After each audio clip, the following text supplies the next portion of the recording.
Now I want to show you a feature that many people don't know about. Google is actually a very powerful calculator.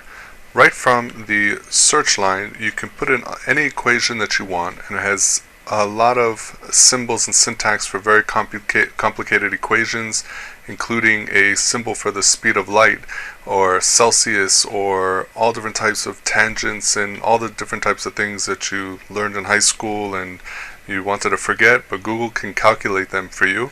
We'll start with something easy just to see how it works. Even if you just put right in the search box 4 times 3, and you see right away it gives us our answer to that equation. We can even do more complicated things, even with conversions, such as if we wanted to say how many feet in 1 kilometer.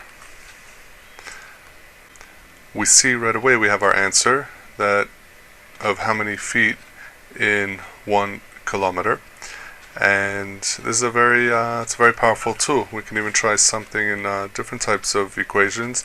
We can put in different types of conversions. Let's say we're cooking and we want to know how many ounces in 1 liter. And we can just do our search, and immediately we get our answer. 1 liter equals 33.8 so on US fluid ounces. So this is a really powerful tool right on your desktop that you don't have to open up or look for any fancy calculators. Everything is right there in Google.